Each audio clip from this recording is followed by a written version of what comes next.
I'd like to call the February 24th, 2025 Housing Authority regular meeting to order. Members of the public may view and listen to the meeting as noted on the city's website and as noted on the agenda.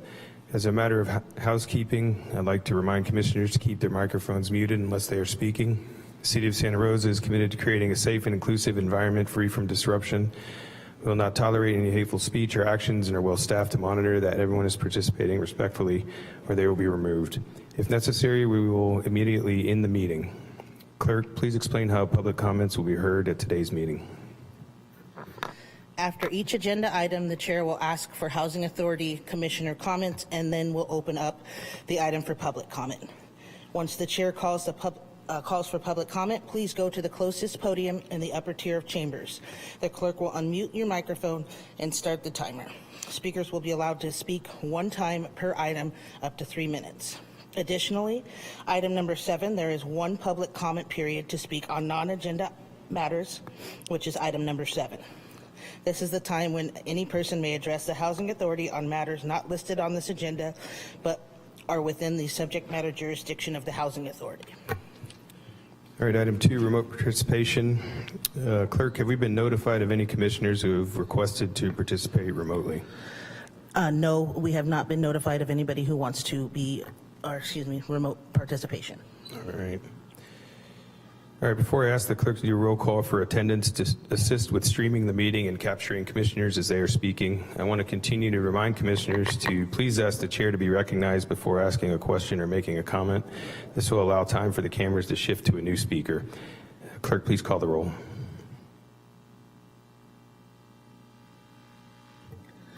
Commissioner Capio? Present. Commissioner Owen? Here. Commissioner Friedman is absent. Commissioner Conti? Here. Commissioner Smith? Here. Vice Chair Downey? Here. Chair Newton? Here. Let the record reflect that all commissioners are present with the exception of Commissioner Friedman. All right, item 4, do any commissioners have any statements of abstention?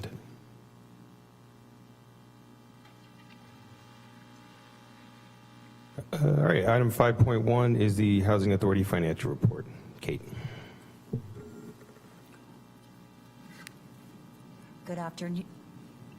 Good afternoon, Chair Newton, Vice Chair Downey, and Housing Authority Commissioners. I am Kate Goldfein, the Administrative Services Officer for the Housing and Community Services Department, and this is the Q2 financial update, which is midway through fiscal year 24-25 through December 31st, 2024.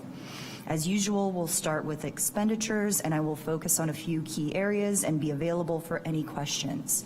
So we are trending well in all areas.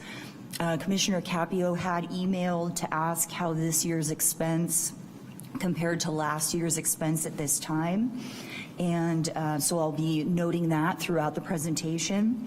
Administration has used the exact same percent of expense and has the same percent remaining. So while expense, actual dollar expense is up, the percentages are the same. We had used a little less than 50% at the same time last year and had 56% remaining. Subrecipient and the actual expense is up mainly due to salary increases which were contracted and we were very well aware of. Moving down the line, subrecipient funding, actual expenses are a little higher at this time than they were at this time last year, and that's fine. You may remember subrecipient funding was very low during the first quarter, and it has completely caught up. So all our subrecipients are expending their funding just fine, serving their clientele. So loan activity looks low, but the funds are committed, and our expense is based on the developers submitting invoices to us and us reimbursing them. So all of that funding is committed. I do want to point out, if you look at the memo itself, loan activity is detailed on the bottom part of page 1, and there is a correction. The very last sentence says that there's 1.8 million of remaining balance. It's actually 3.2 million of remaining budget. And the discrepancy in this is that our accounting division, part of our finance department, has to manually apply the carryover budget from the last fiscal year to the new fiscal year. And they did that very late in December. And so it added the additional about 1.31 million. And I also want to let you guys know that the available budget is not actually available. So same as last quarter, you committed the majority of that funding to projects in October through your notice of funding availability process. You approved switching funding sources for one of those projects at your December meeting. Currently, staff is working with developers to finalize those loan documents, and I anticipate that most of those funds will show committed by the Q3 financial update. Then going down the line, we have expended nearly 18 million in housing assistance payments. That's averaging 2.9 million per month across all our programs. Last year at the same time, the average was closer to 2.6 million, and that tracks. We have been seeing our rental assistance payments going up this year pretty significantly. In projects, I want to point out that while it shows that there is 20.1 remaining, all of that funding is designated for specific projects and programs. The majority of that funding that is showing remaining, over 17 million of that, is for one grant, the state infill infrastructure grant, and that is completely designated to specific projects, and all of that is detailed in the memo. So I'm going to move to funding sources. All of this funding in this budget is guaranteed. We have contracts with HUD. And so all of the funding here is funding where developers or program subrecipients have used the funding and we have paid them, and we have requested the funding back from the federal government, and we have received that funding thus far. So the federal grants for CDBG Home and HOPWA, DR, and Home ARP is funding that we have received. We have been made whole for the expenses that we have given our developers or our subrecipients. I want to talk about a couple great things with our local funding. In our housing impact fees, I think that's about the sixth row down. We had budgeted those at 1.3 million. We had received 871,000, 67% through half of the year. I checked that today, and we had received 1.275 million, almost the entire amount. That's fantastic, particularly with the uncertainty around federal funding coming up this year. One line down from that, compliance monitoring fees. We had received 128,000 at half the year, which was 69%. We've received 170,000 as of today. Another great local source. Loan repayments look fantastic. We had received 631,000 through half the year. We'd received 733,000 as of today. But to let you know what a volatile source this was, at this time last year, we had received only 57,000. So that is why we budget this very conservatively. And then anything that we get over what we budget is great, and we use it for the following year's budget. But you can see why we don't budget to receive like 700,000, because if only 57,000 comes in and we're budgeting to receive hundreds of thousands and we've committed that to a developer, we would have to go back to that person and tell them that we don't have the money. So we keep that budget low, and then when we receive funds in excess of the budget, that's more money that we have for an upcoming year to give to a developer. So that concludes the briefing, and I'm happy to answer any questions that you have.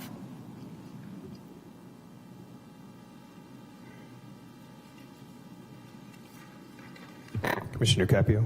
Ms. Kate, I was wondering what the cash flow situation is.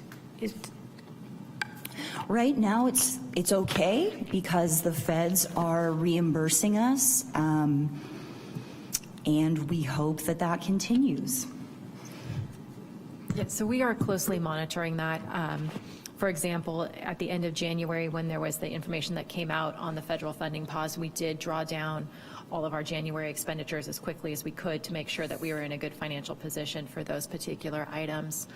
The Housing Choice Voucher and Emergency Housing Voucher is funded on a lump sum on a monthly basis, so we're just tracking those to make sure that we are receiving them.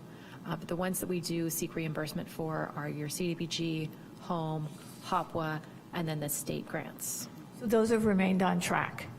Currently, they are on track. Thank you. I'm going to jump in on that one because I had a question about those also. That the approved funding, specifically with those federal grants that you just talked about, approved versus received. So you said we've been made whole so far. So the local funds we've expended, those have been reimbursed by the federal government. But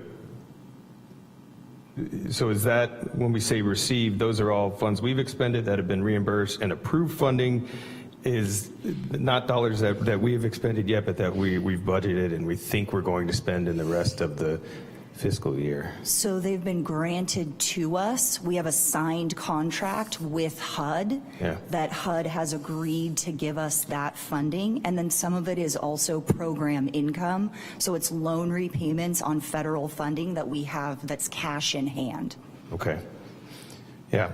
And I guess overall for me and probably some other folks up here is I want to get an idea of what sort of risk we have based on some foolishness that's going on and some uncertainty. What sort of risk in terms of, percentage of our budget are we looking at based on that?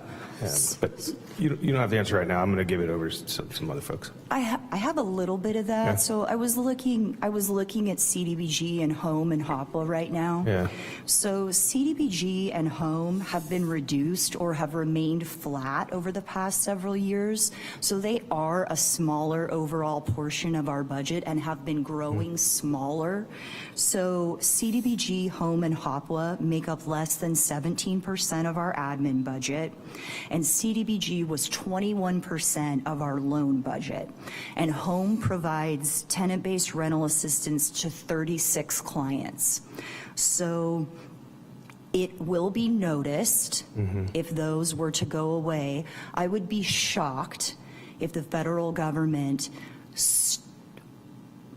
stopped paying for us and all of the other housing jurisdictions that we have contracts with the federal government. That would be an enormous change for the federal government to break contracts. I don't know about funding going forward, but I can't imagine breaking For the rest of the current. fiscal year, For the you think rest the of ones that this have been- fiscal year, I would be very surprised. Yeah, so I am watching closely what's going on with the upcoming budget and the continuing resolution. The city also does have federal lobbyists that are closely monitoring discussions and what's occurring in Washington and keeping us apprised. So once we have information, we certainly will share it. I think as Kate mentioned last month at our budget kickoff, we are just projecting a flat budget, certainly in the background, coming up with some scenarios on what it would look like if that was not the case. But right now, we're just kind of in a wait-and-see holding pattern because we have no idea which I don't have a lot direction of we're going to go. confidence that anybody knows what's going on, to include lobbyists in D.C. So just another one. Sorry, guys, real quick. So is there a risk that we expend funds that we think are coming in because they've been sort of guaranteed through contracts and things like that, and then don't get reimbursed, under this approved funding column? If we expend, is that how it works? We expend the funds and then they're backfilled by the federal government. Is there a risk of us get caught holding the bag on some of this stuff is what I'm really getting at. As Kate mentioned, we do have the executed funding agreements. We do try and draw down. So for instance, when we make a CDBG payment to Catholic Charities for operation of the Caritas Center, we try and seek reimbursement within that same month. So if we pay them out $100,000, we will request reimbursement. Fairly quickly. To leave, yes, because it's coming out of the city's general fund until it's, so we try That's my and concern. limit the exposure. Okay.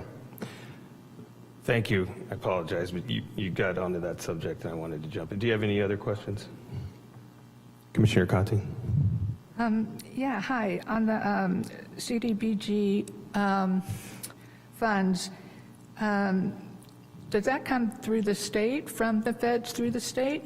Comes directly from the feds? Directly from the feds. We're an entitlement jurisdiction, which means it comes directly from the feds for CDBG, Home, and HOPLA currently. Right. There's one exception. I'd just like to call out the third line where it says federal grant CDBG DR.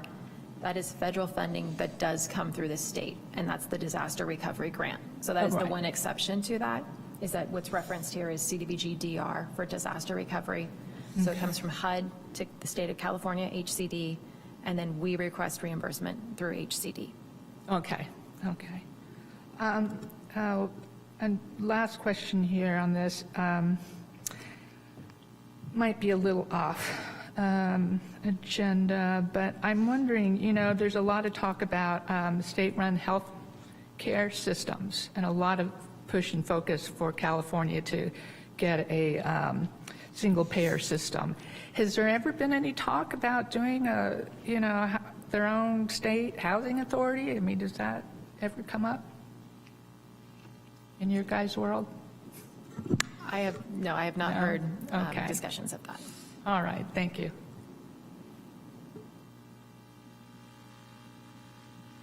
Commissioner Owen?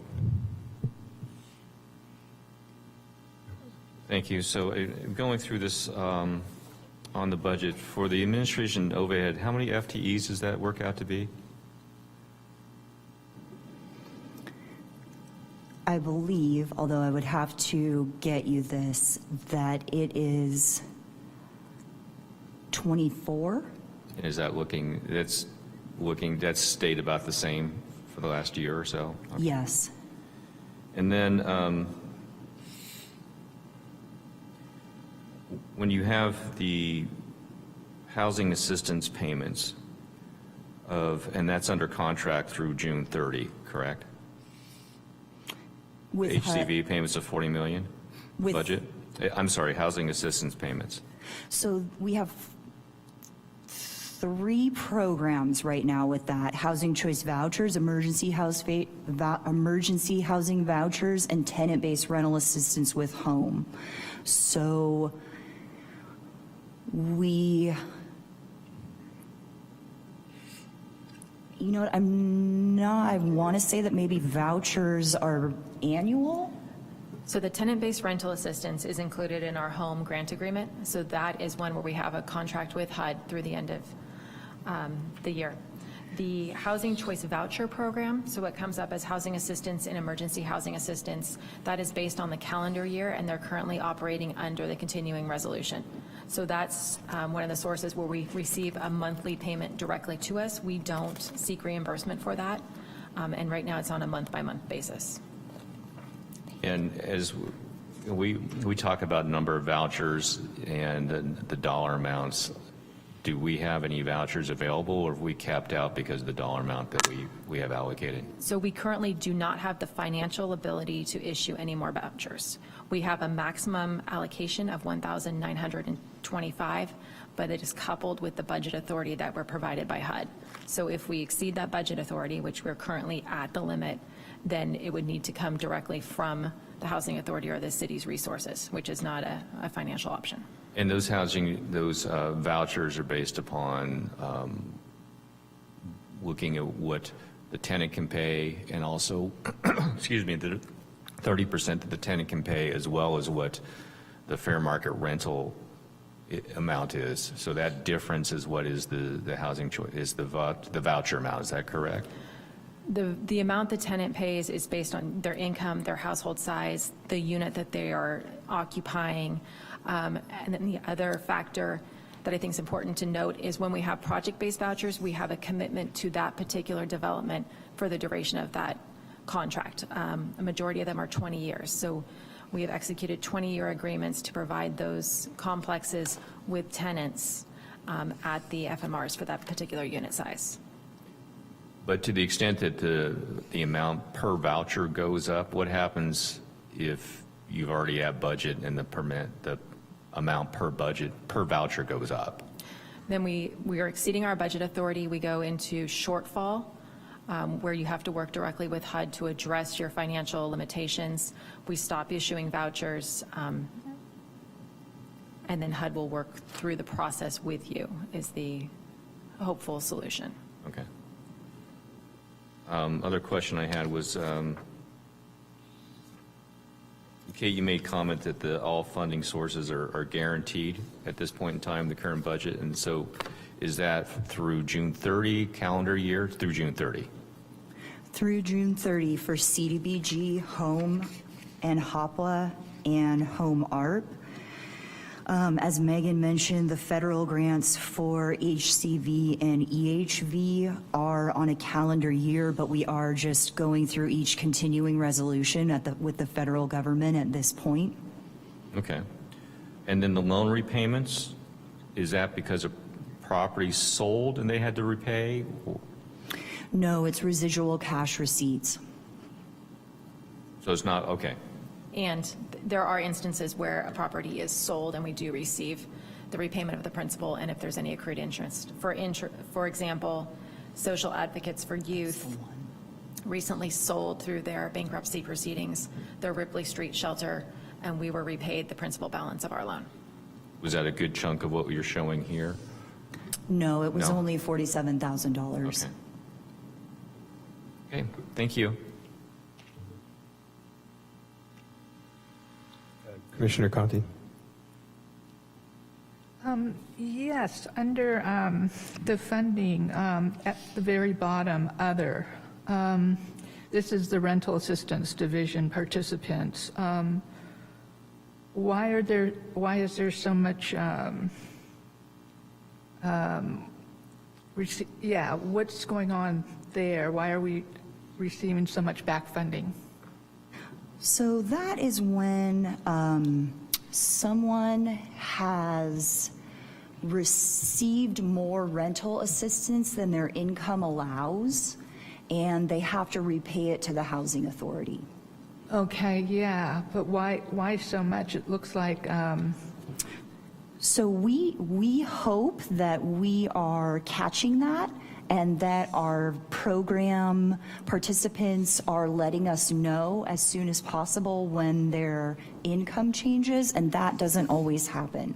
So we budget for that to be low, and we try to catch it as soon as it happens, and we don't always do that. So that ends up often being higher than we hope that it will be. We want that number to be low. We want everybody to let us know as soon as their income changes, and we want to change that amount so that everybody is paying the exact right amount every month. But that okay, so doesn't it's always happen. really dependent on the residents to inform you that this has happened. Correct. Okay. And that, the number is to date, just for the year, the 129,000? Yeah. Wow, okay. All right, thank you. Vice Chair Downey. Oh, thank you. I know that all of you are on top of it, but we are dealing with the federal system that's a little off right now, and I don't know if there's anything more that we can do to protect ourselves and the people that we serve in the event that something super weird takes place, like breaking contracts, not making payments on time, just really leaving us out on a lurch. Is there more we can do to buy us some time in case something like that happens? without coming across as sounding super paranoid? Good question. So that's where that local funding really comes in handy. So we could appropriate some of those loan repayments early if we were able to have housing impact fees actually exceed budget. So if there's any funding that any local funding that comes in over budget, we would perhaps, one option would be to come to you and ask you to appropriate it, that is, authorize it for expense now as a bridge, rather than waiting to expend it in a coming fiscal year that could maybe be a bridge for us while we either waited for federal funding or, I mean, that would be my best option at this point. We could, the city is also not in a financial position to be able to offer us funding right now. So we are dependent on the federal government to give us the funding that they contracted to give us. Can you tell me what our prudent reserve looks like?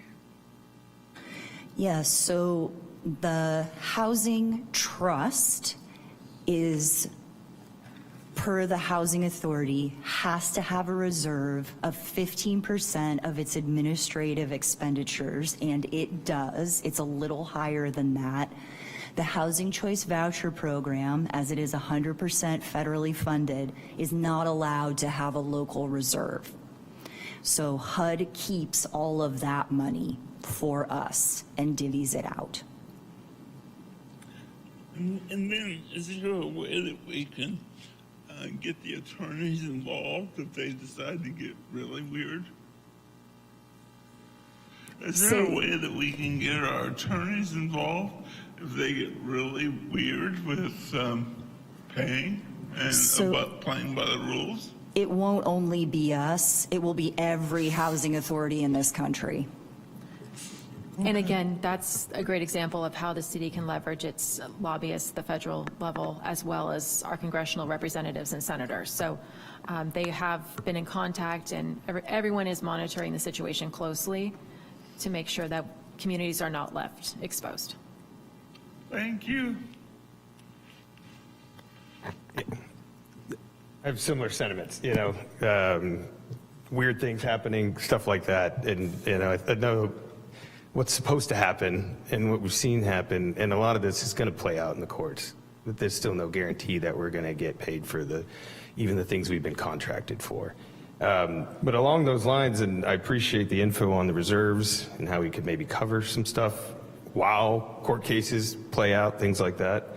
I was curious about the housing impact fees. So that's what we expected to happen this year. We've already met it, and so that's one bucket that could go over and provide us some additional local funds here. Yeah, okay, good. Is that a result of just more well, I guess it would be more development than we expected? So Yeah, and we budget that conservatively as well. I don't ever want us to budget, so we're budgeting to receive that, and you are committing it to developers through the NOFA process.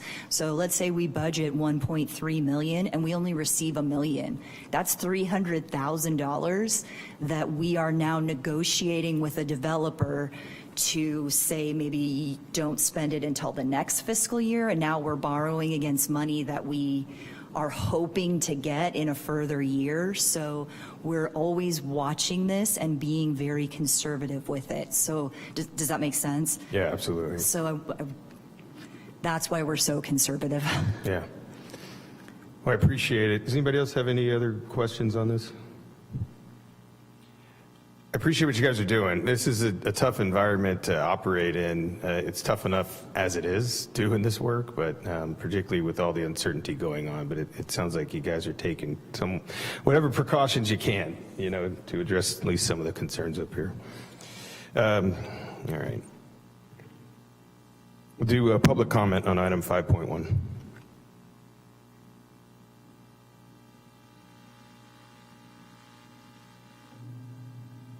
We are now taking public comment on item 5.1. If you wish to make a comment, please go to the podium in the upper tier of the chamber. Please state your name for the record if you so choose. Hello, my name is Dwayne DeWitt. I'm from Roseland. Wanted to thank you on the nice presentation. Thank the staff for having much of the information available. It was just mentioned that local reserves were 15%, but it didn't say what the amount was dollar-wise. Could we have that, please? And then I wanted to follow up on what Mr. Downing was talking about, because the regressives that have taken over at the federal level, they may not be concerned about contracts, and they may break them because they've actually been threatening to undo the American Rescue Plan Act and claw back money that was given in the previous administration. With this in mind, there's some numbers in here that lead me to ask some questions about the HUD-VASH program from the past. You have $10,000 remaining in the emergency security deposits for HUD-VASH. We don't even know the correct number of HUD-VASH vouchers that are available in the county. We've heard some numbers here in the past. County Administrator for Community Development Commission, Michelle Whitman, recently said at a public meeting that 10 more vouchers were given to the county. The approach of using project-based vouchers has helped to get some things built, but there's still a number of homeless veterans that are out there that could qualify for HUD-VASH vouchers if we find a correct manner to go forward. One of the other things that is of interest is when you talk about the situation of the fees and how you've received most of the housing impact fees that you wanted to get, and that the approach of having some money available in those reserves. Is it possible that you folks could actually build up a bank account, in a sense, that you could actually go out to the foundations here in Sonoma County, of which there are many, and we have many billionaires in this county due to our strong economic base from the past with agricultural, wine, and technology, and find a way to build a fund that would be there should the federal government decide to renege upon what were once considered ironclad contracts. The people who have wormed their way in to the federal system without even being elected don't seem to feel they have any rules that they have to abide by, and that they can just go carte blanche and do as they wish until others can litigate to see if they'll be held accountable to something they may have signed on to in the past. So this question should not seem so far-fetched. Ms. Conte asked about, does the state of California have its own housing authority? Housing authorities came about 60 years ago because we recognized there was a dearth of affordable rental residential units available. We've never been able to solve that in all these 60 years, so maybe you folks could take the lead and begin a process of building up a fund that would be available to take care of some of the problems that you have, and then prepare for what may be coming down the road. A Sonoma County Housing Foundation, perhaps. I know they call the Santa Rosa Housing Trust a certain entity, so there might be ways to do this. Thank you for your time.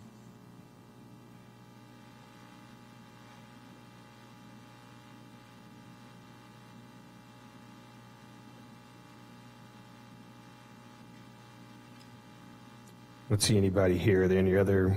We don't have online any or- other comments on this item. All right. In response to that, yeah, that 15%, would that be of the 82 million here? Is that the actual reserve number? So the 15% is of the admin associated with the housing trust, and it's approximately $505,000. So it's just the administrative component. Just the first line there, 15% of that? Yeah, That's, okay. Good. that is correct.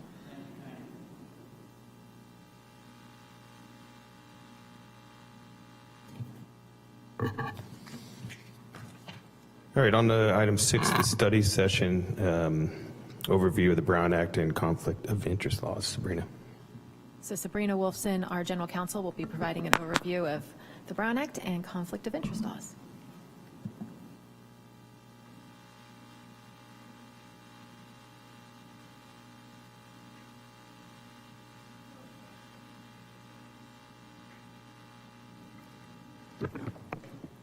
Good evening, Chair, or good afternoon, Chair Newton and Vice Chair Downey and members of the authority. My name's Sabrina Wolfson. I'm the Chief Assistant City Attorney and serving as General Counsel for the authority. And today I'm here to provide you with an overview of the Brown Act and the conflict of interest laws, which are two different bodies of state law that govern the conduct of commissioners as well as the conduct of authority meetings. So the intent of my presentation today is to provide you with a high-level overview so that you can identify potential issues and seek further legal advice as may be needed. And I've scheduled kind of two parts of my presentation, after the Brown Act and after the conflicts, for questions, but please feel free. I want this to be interactive, so please interrupt me with questions at any point in time. So the Brown Act is codified in Government Code Section 54950 et sec, and it is California's open meeting law or sunshine law. And the intent of the law is to promote transparency and public participation in local decision making. The Brown Act requires that all meetings of a legislative body of a local agency be open and public, and that all persons be permitted to attend any meeting, except if there's an exception, for example, for a closed session. And you'll see that some of these words are highlighted in a bold, and they are defined terms under the Brown Act. So the authority is a legislative body subject to the Brown Act. This is the legislative body of the Housing Authority as established by state law. And the term meeting is broadly defined in the Brown Act, and we're going to go through kind of each of the items because it's a mouthful, but a meeting is a congregation of a majority of the commissioners, and since you're a 7-member body, that means 4 commissioners or more at the same time and location, and that can be either in person or virtually or by any means, to hear, discuss, deliberate, or take action on any item within the authority's subject matter jurisdiction. And I like to point out that the definition includes here because people most often think that the Brown Act only covers instances when the commission's, the authority is discussing or deliberating or take action, but also applies in instances when a majority or more of the commissioners are hearing information. So for example, if you're, standing here before the meeting starts and there are 4 or more of you speaking with a member of the public, and the member of the public is providing you with information that's within the subject matter jurisdiction of the authority, then that itself is a meeting that's required to comply with the Brown Act.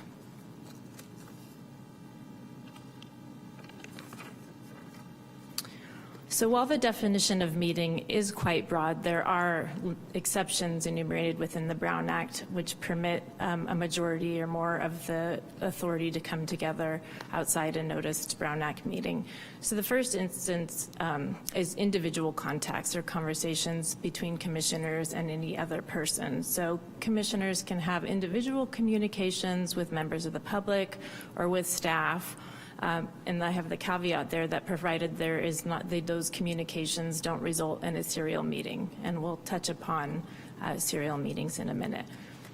And then similarly, a majority or more of the commission can attend a social or ceremonial event so long as there's no specific authority business that is discussed there. So for example, if there's a new housing project that opens, a majority of the commission, the authority, can attend the ribbon cutting for that particular project. In addition, a majority or more of the authority can attend a conference or other similar gathering that is open to the public. And again, the caveat that no specific authority business can be discussed.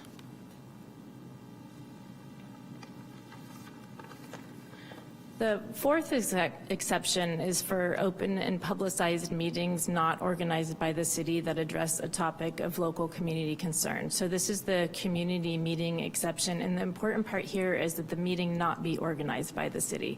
So if it's a meeting that's held by some citizen group, a majority of the commission or the authority can attend, again, so long as no specific authority business is discussed.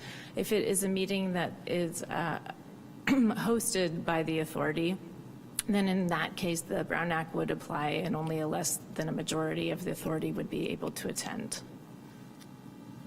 The fifth exception is for attendance at a noticed and open meeting of other legislative bodies. So this means that commissioners can attend meetings of the City Council or Board of Supervisors or other similar bodies.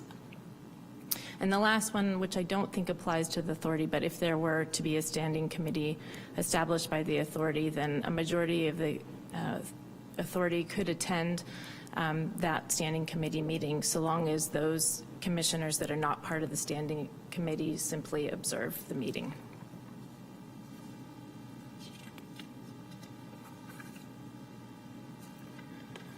So I mentioned earlier serial meetings. So serial meetings are a series of private communications of any kind where a majority of the commissioners discuss, deliberate, or take action on any item of authority business.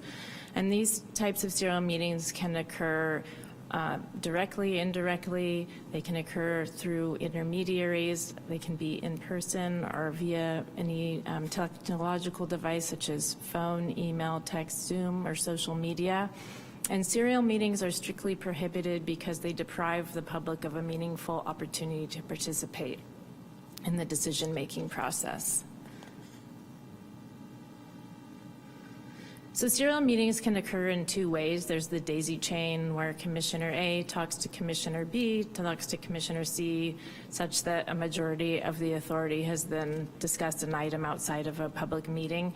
And then there's also the hub and spoke, where there's one central person, either a commissioner or a staff person or even a member of the public who's communicating individually with each commissioner about the same item of business. And those conversations are then shared so that a majority of the commission has communicated. Excuse me, I keep saying I'm so used to presenting to planning commission, so my apologies. So that a majority of the authority has communicated on an item of business outside of a meeting. So I think the best way to kind of understand this is to go through two examples. The first one is the daisy chain that I mentioned, where Commissioner A texts Commissioner B about an agenda item, and then Commissioner B emails Commissioner C emails Commissioner D about the same item. And then the second example is more the hub and spoke, where, say, Commissioner A invites Commissioner B and C to have lunch, and at the lunch they discuss an agenda item, and then that same Commissioner A then calls Commissioners C and D and shares the discussion that happened at lunch outside of a public meeting.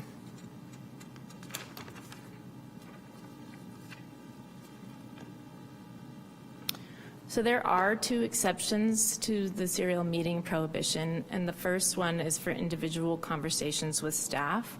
So commissioners can meet individually with staff so that staff can share information or answer questions, so long as staff does not share the discussions or opinions of the other commissioners with other commissioners, so that they're not aware of the discussion that happened or their opinions.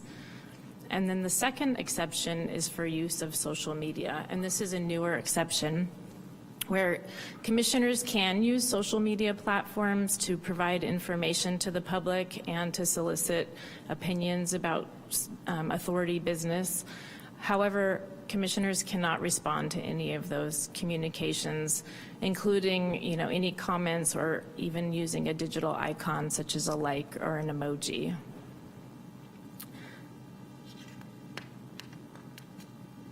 And this obviously applies to commission business. So if commissioners are friends with one another, for example, on Facebook, and they post about their personal life, then this would not apply.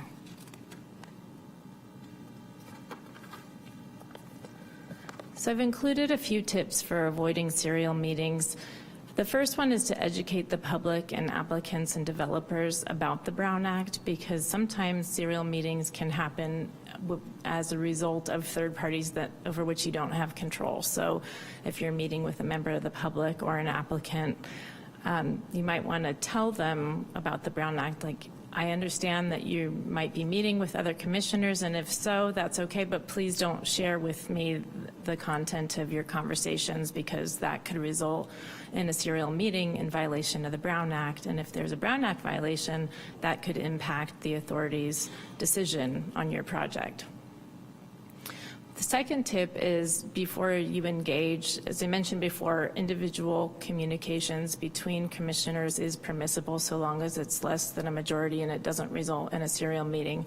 But before engaging in any of those individual communications, I suggest asking your fellow commissioners whether or not they have spoken with any other commissioners about this same item of business, so that you don't inadvertently create a serial meeting.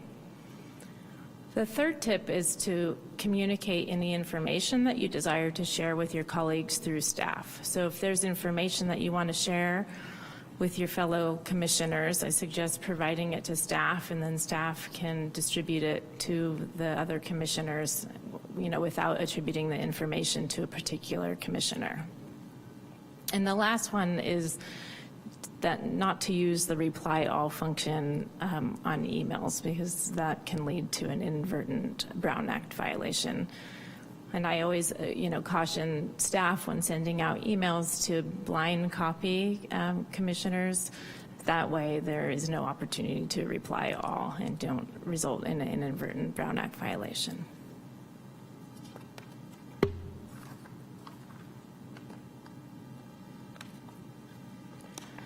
So if a meeting is a Brown Act meeting, there are several requirements that apply. As you know, the agenda must be posted in advance. In addition, discussion is limited generally to matters that are on the agenda. Also, the materials that are made available to a majority of the commission have to be made available to the public. Also, the public comment has to be part of the agenda, so to allow the public an opportunity to participate in the decision-making process. The meeting has to be open to the public, and also the Brown Act requires open deliberation and voting. So there, aside from closed session meetings, there's no closed-door deliberation or any voting by secret ballot. It all has to be done out in the open.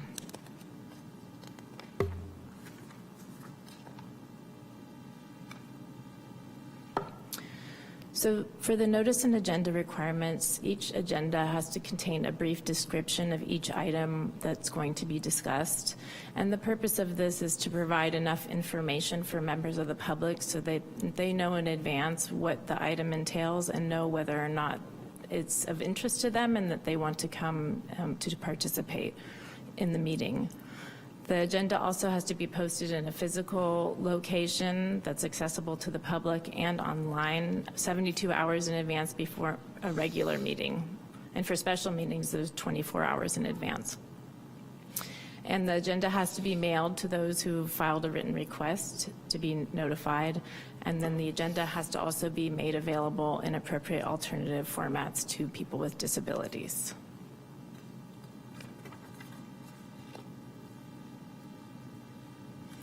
So what can be discussed at a Brown Act meeting? The general rule is that the authority can only discuss or take action on published agenda items. However, there are some exceptions, and you'll see that there's a theme with the word brief for most all of these. So one of the exceptions is that commissioners can make brief responses to comments or questions from the public. Commissioners can also make brief announcements. Commissioners can report briefly on their activities. So for example, if a commissioner attends another public meeting or attends a seminar and wants to share that information with their fellow commissioners, they can do so briefly. Commissioners can also ask clarifying questions. They can direct staff to report back on an issue. So if there's something that comes up at the meeting and you want to be briefed on it at the next meeting, you can request staff to come back. And then lastly, the commission can take formal action to direct staff to place an item on a future agenda. Where do we physically post our agendas? I'm sorry, where? Yeah. So there is a kiosk across from HR. It's, if you're going out the building, it's going to be on your left-hand side. It has a glass enclosure, Okay. and that's where the city posts the physical agendas. All right. Yeah, here on the city council camp. Okay. Yeah. So as you know, the public has to be permitted to speak on any matter that's within the subject matter jurisdiction of the authority. And the public has to be allowed to speak either during or before the authority's consideration of the item. And the purpose of that is so that the decision-making process includes the comments of the public and they have the opportunity to impact the decision. The Brown Act allows the authority to impose reasonable time limits on public comment, and that's typically 3 minutes.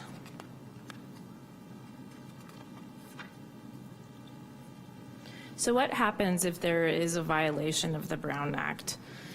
The authority's decision, as I mentioned before, could be invalidated. There's a process where the person alleging the violation has to provide notice, and then the authority would have 30 days to cure the alleged violation. And in the event that that violation were not cured, then a third party could bring suit to try to invalidate that action.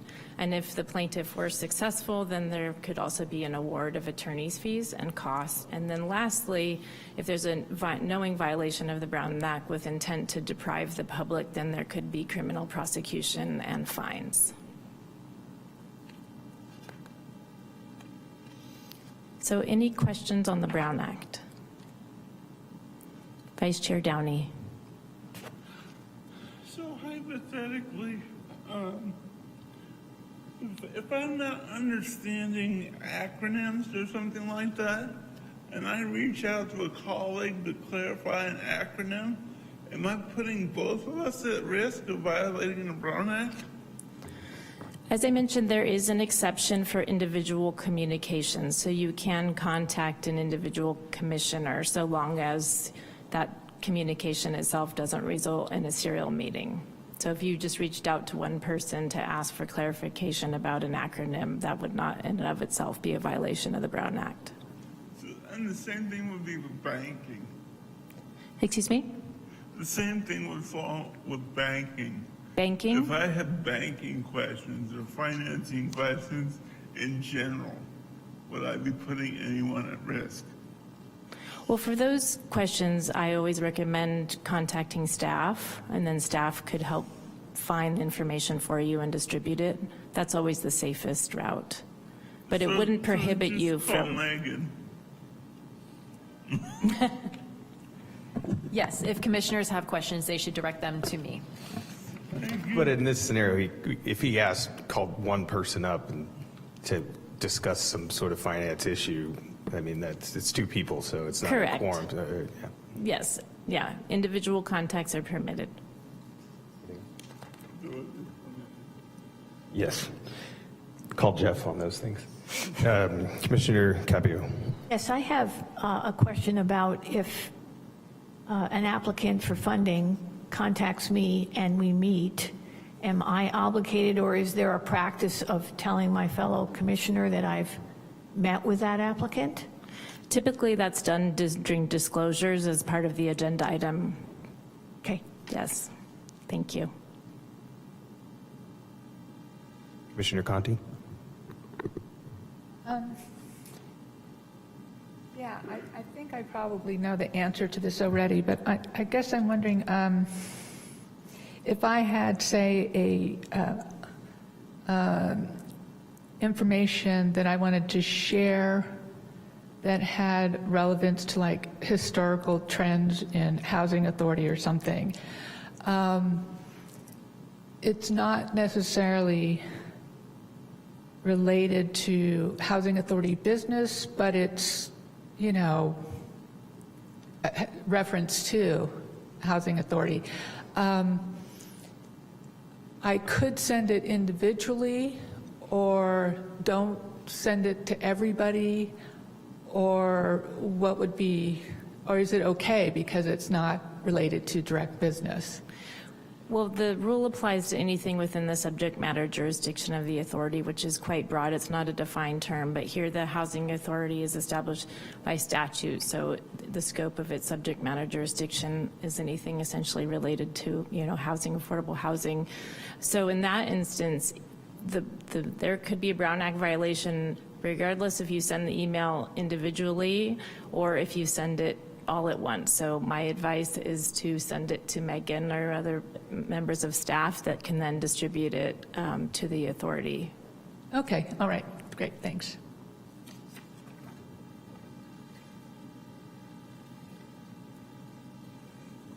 All right, if there are no other questions, we'll proceed to conflicts of interest. So the conflict of interest laws are quite complicated and are very fact dependent, so it's difficult to provide really broad advice, but the intent again is just to provide you with a broad overview so that you can seek any advice if you think you may have a conflict of interest. So there are three sets of laws that apply. The first is the Political Reform Act, the second is Government Code Section 1090, and the third is common law bias that I'm going to cover today. There are additional laws that could apply, but these are the ones that I'm going to cover today.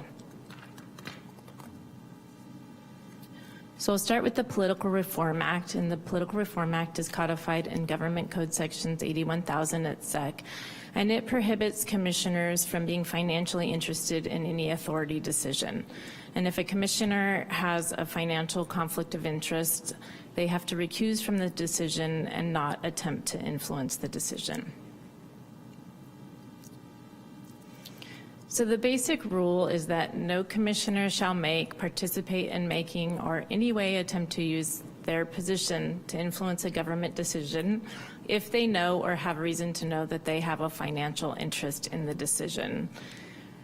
And again, this is a lot. There's a lot of words there, and we'll break it down a little more simply in a minute. But a commissioner has a disqualifying financial interest if it's reasonably foreseeable that the decision will have a material financial effect on that commissioner's financial interests.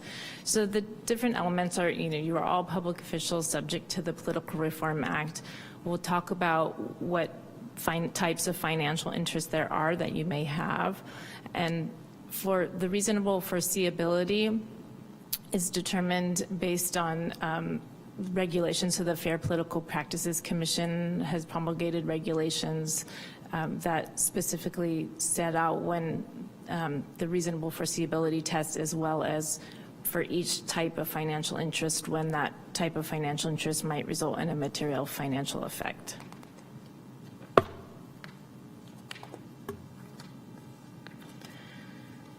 So there are 7 different types of financial interests. So the first one is any business entity in which you might have an investment of $2,000 or more is a business entity interest. The second, and one of the most common ones, is any real property in which you have an interest of $2,000 or more, and that includes property that you own as well as property that you lease. The third are any sources of income to you of $500 or more that you've received within 12 months before the decision was made, or that you were promised. So if you have a contract with somebody and you're entitled to receive $500 or more from them, then that would also be considered a source of income.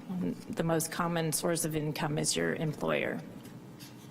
The fourth type is a business entity in which you hold you're a director, officer, partner, manager, or an employee. The fifth is any source of gifts totaling $630 or more that you received or were promised to you within 12 months before the decision is made. And this amount is adjusted periodically by the FPPC, and for 2025, the new amount is $630. And then you also have a financial interest in your own finances, and then those of your spouse and of your dependent children.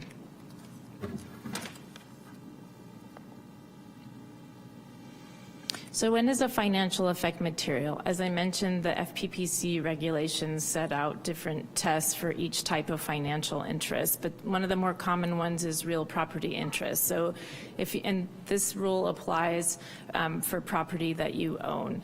So if you own property that's within 500 feet of property that's the subject of a decision before you, then you are presumed to have a material financial effect unless there is clear and convincing evidence that the decision will not impact your property. So it's a pretty high standard in terms of clear and convincing evidence. So typically, if you live within 500 feet, you are most likely not going to have a financial conflict of interest. On the other hand, if the decision involves property that you own that's located more than 1,000 feet from the property that's the subject of the decision before you, then the impact is presumed to be not material. But again, it's just a presumption. So I do encourage you to always seek legal advice. Oh, and I was going to say that the distance is measured as the crow flies from nearest property line to nearest property line. And there are really great tools that you can use on Google on Google Maps, there's a measuring tool where you can, measure the distance of your property to any neighboring property. So if the decision involves property that's located between 500 and 1,000 feet from the property that you own, then it's material if the decision would change your property's development potential, income producing potential, highest and best use, character, or market value. So this inquiry is more fact specific, but for example, if there was a subdivision before you or an application for funding for a multifamily project that was within 501 to 1,000 feet from your property, most likely that project could generate more traffic or noise, and so that could impact the character of your property as well as potentially the market value. So in that case, there would be a material financial impact.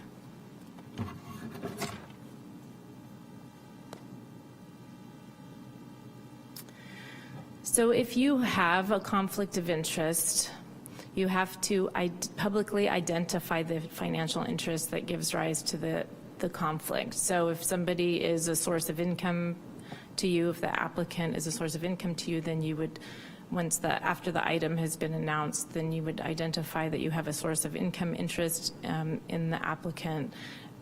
The next step would be to recuse. You have to recuse yourself from discussing and voting on the matter.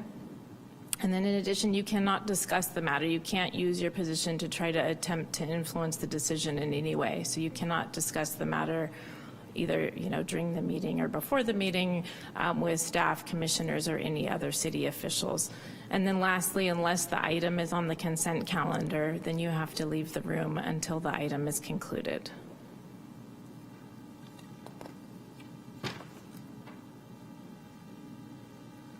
Any questions about the Political Reform Act? Vice Chair Downey. Thank you. So let's say my neighbor decides to rebuild his house. I'm just a renter. I don't stand to gain anything from him rebuilding his house. But is it something I need to call you and let you know that my neighbor is rebuilding his house, or just leave it up to my own best judgment? For this, the Political Reform Act applies to any decisions that are before the authority. So that decision would not come before you unless your neighbor was seeking funding from the authority. So in that instance, I don't see any potential conflict. Thank you. Commissioner Conti. And this is just home ownership, not renting. So if I lived in a rental unit where somebody was wanting to build across the street or next door, and it came up for a funding vote or something, I'd have to recuse myself. There is a different standard. I didn't put it on here, but there is a different standard in the regulations for property that is rented by a commissioner. And typically it's if the if the action before you would affect like the highest and best use of the property or somehow impact your lease or use of the property. But it's a much less common issue than it is for real property ownership. But I encourage you, in those instances to seek advice, because again, as I said, Yeah, it's fact check it out. specific, and I have to look at the regulation to make sure that the action before you wouldn't impact your interest in your lease. Okay, great, thanks. All right. So next we'll move on to Government Code Section 1090. So the Political Reform Act applies to any financial interest, whereas Government Code Section 1090 applies specifically to contracts. So Government Code Section 1090 prohibits commissioners from being financially interested in any authority contracts. And if the commissioner has a financial interest in a contract that's approved by the authority, the contract is prohibited. So unlike the Political Reform Act, where you can make a public disclosure and recuse yourself, under Government Code Section 1090, that is not a possibility unless there is a remote interest exception or a non-interest exception. So for example, for tenant commissioners, there is a specific exception, a non-interest exception in the Political Reform Act, so that they are not prohibited from participating in decisions related to those programs.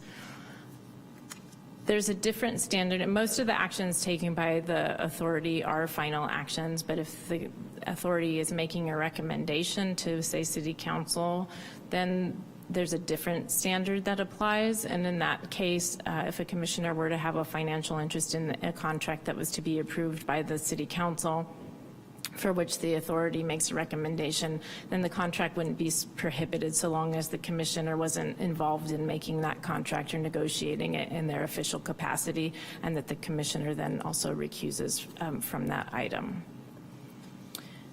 And contracts that violate Government Code Section 1090 are void and unenforceable.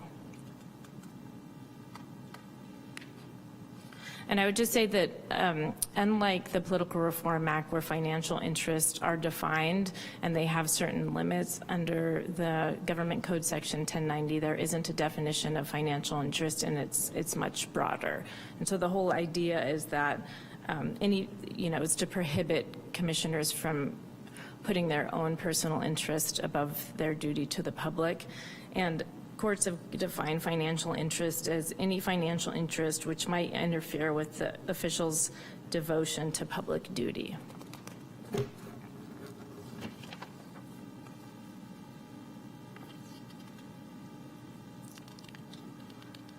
So the last area I'm going to cover is common law bias. Unlike the Political Reform Act and Government Code Section 1090, which are both statutes, this is common law bias, which is established by the court, so it's court-made law. And essentially it's based on the principle that public officials have to exercise their powers for the benefit of the public and not based on their personal interests. And common law bias is much broader than financial interest. It includes any personal interest. So if you have a personal relationship with someone seeking a loan that comes before you, then that could be a source of bias. So the question, to ask yourself in those instances is whether you have a strong personal bias, for or against the applicant or the project, and whether you can make a fair and impartial decision on the facts. And in the case where you can't make a fair and impartial decision based on that strong personal interest or relationship, in that case, then it requires recusal from the decision. Oops. So last is I encourage you to seek advice on any potential conflicts of interest as early as possible. If sometimes these issues come up at the last minute, and if they come up during a meeting, then because it's such a fact-intensive inquiry that's difficult to do on the fly, then my advice will always be an abundance of caution. I will recommend that you recuse yourself. But the city attorney's office is always a source of conflict of interest advice. Another source is the Fair Political Practices Commission. I have the advice line there. You can always make a phone call to seek informal advice. And there's also an email that you can address there that you can send, and they're typically pretty good about responding within a few days and providing advice. For the informal advice, there isn't any immunity for a violation, so even if you follow that advice, and if it turns out the advice that you were given was wrong and there is a violation of the conflict of interest laws, then you still could be subject to some discipline. And on the other hand, there is a possibility for seeking formal advice. In that case, the city attorney's office would assist in writing a letter to the FPPC with, a detail of all of the facts and ask a pointed question. And then the FPPC would respond with a detailed letter, but that process is more lengthy. And in that instance, with formal advice, if you follow the advice given by the commission, then it can provide you with any immunity from any sort of disciplinary action. And that concludes my presentation. I'm happy to take any questions. Any additional questions of staff? Great. We'll be taking public comment on item 6.1. We are now taking public comment on item 6.1. If you wish to make a comment upon this item, please go to the podium, and you may state your name for the record if you so choose.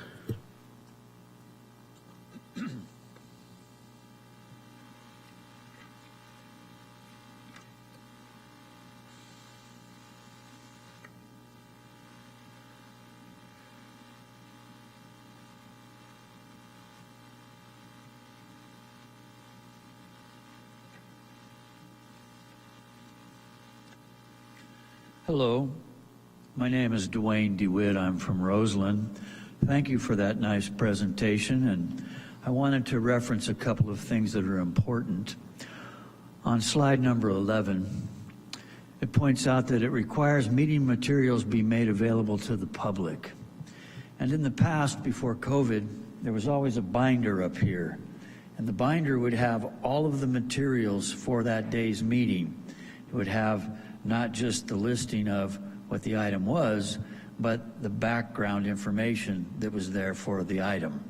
I do believe you need to do that again. In the past, there'd been a bit of a controversy at one of the Housing Authority meetings when Chairman David Harris was here, and what had happened was information wasn't made available in a timely manner, and then some things were acted on without the information being there for the public. And when he pointed this out, that created an issue which led to him being dismissed from the authority rather than actually solving the problem. So I know it's political to do some of these things, but it's really important that you follow this. And then when it states in 11 that the comments of the public are part of the decision-making process, that rarely happens because the comments come at the end after what's already been talked about and the decision is ready to be made.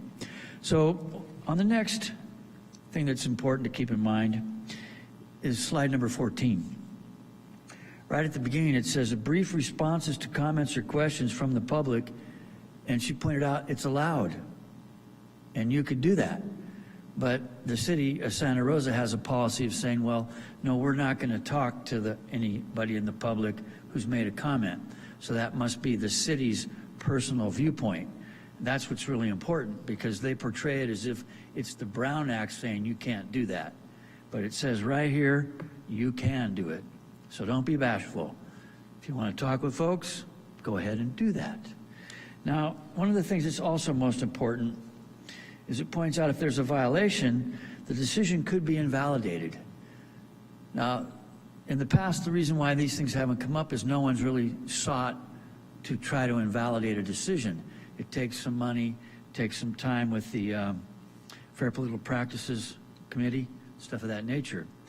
But these are things where you folks can actually make the public a better, more integral part of your decision-making process, utilizing what's just been presented to you here today by a city staff employee. So it's not coming from left field, not stuff that I just made up.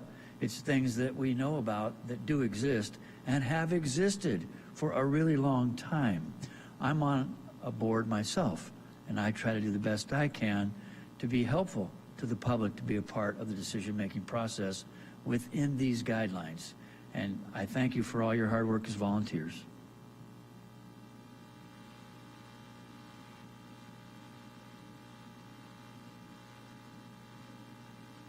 See any other public comments on item 6? We do not have any more comments on this item. But I'll use my right under the Brown Act to say thank you for that, Dwayne. I appreciate your public comment and appreciate your presentation. That was very informative. All right, we'll go on to item 7, public comments on non-agenda items.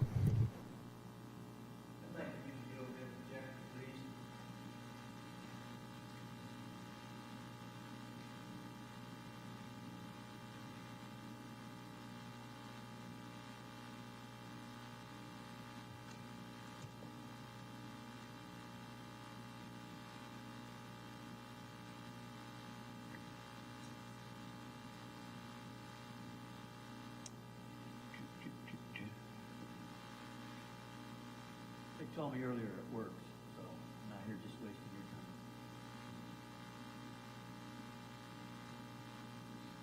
time. All right. Hello, my name is Dwayne DeWitt. I'm from Roseland. What you see here is a notebook of 25 years ago that I've saved when I was at a meeting of the Joint City Council and Planning Commission to talk about downtown housing. The reason I've put it up here is Hugh Futrell, a former member of boards and commissions here in Santa Rosa, pointed out that 10 years before that, for a decade, downtown housing has been an objective. So that means for 35 years, it's been recognized that downtown housing is a main objective to get some things done. So I don't make these things up. I just bring it forward to you so you can see it. Now, this is a downtown mixed-use opportunity sites analysis from 2002, 23 years ago, commissioned by the City of Santa Rosa, and it pointed out where some sites were available using mixed-use, commercial on the bottom and housing on the top.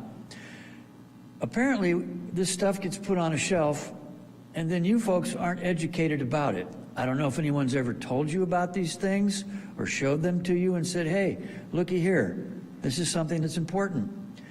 You folks can actually take the initiative. Boards and commissions don't just have to follow staff advice. They can actually seek more information from staff, look at what's possible from what's been talked about in the past, and then go forward. Recently, the City of Santa Rosa did a specific area plan for downtown.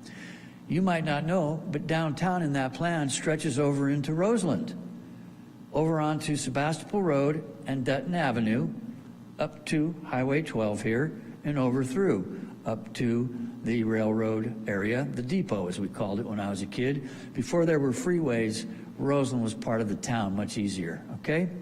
So I bring this up because you could be getting housing in areas along Roberts Avenue. You could be getting housing next to the railroad tracks. Berkeley has done this. If you ever go down to Berkeley and you go out by the Emeryville area, you'll see that they put housing right next to the railroad tracks with sound dampening construction, and it's full. Those apartments are all full. So this is something that could be happening here as we move forward. You know, there's that land there at the depot, which was once proposed perhaps for a food and wine center. Now the housing at what's called the cannery has come forward. It took over 20 years for that to come forward.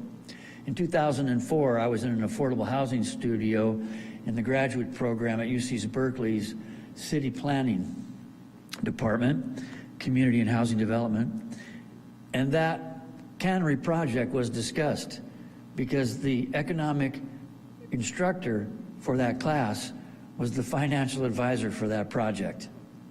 And he told us that it was local politics in Santa Rosa that was keeping that project from moving forward. No one's probably ever told you that, but you could look into it. So Roberts Avenue is across the street from the cannery, and there's been talk about how it could be run through again like it once was before Highway 12 came over it. The approach I was hoping that you folks would look into is the White House site across from the post office. at the next city council meeting tomorrow, there's discussions about properties being for sale by the city. I'm hoping that they're discussing with you what they're talking about, because Burbank Housing's involved. That's affordable housing. This should be done in a more coordinated and collaborative manner. Thank you.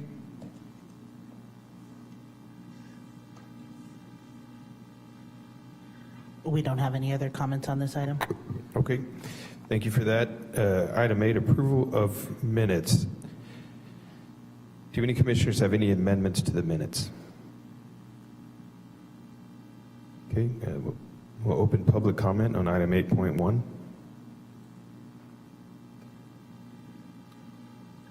It doesn't appear that we have any comment upon this item. All right, the minutes will be adopted as submitted. Okay, item 9, chairperson or commissioner reports.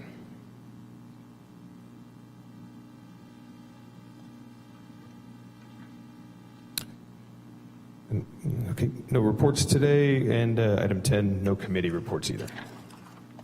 Item 11 would be executive director reports. Megan.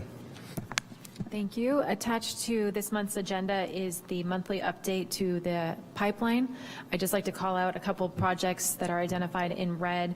The first one is the temporary occupancy certificate for the cannery at Railroad Square, which Dwayne DeWitt just mentioned. So this project is completing and beginning its lease-up process. It has been in the process for over 20 years, so we are excited that we were able to get it to the completion line, and this project did benefit from our CDBG DR, which is disaster recovery funding, project-based vouchers, the state accelerator program, as well as infill infrastructure. So there were a variety of public funding sources that went into this to bring it to completion. And then I'd also like to note the other significant project is Casa Roseland, which is the formerly county-owned site on Sebastopol Road, and this is the affordable component of that larger Roseland Village project. So it's 75 units. The Housing Authority does not have any funding in it, but we do have a density bonus. So we look forward to seeing that project move through construction and serve our community in the coming years. I'd be happy to answer any questions. Questions of staff?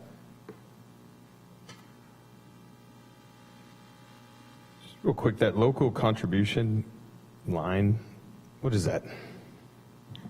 So the local contribution is to denote any funding from the Housing Authority, or occasionally the city does provide funding that the Housing Authority also lends. So city or Housing Authority funding.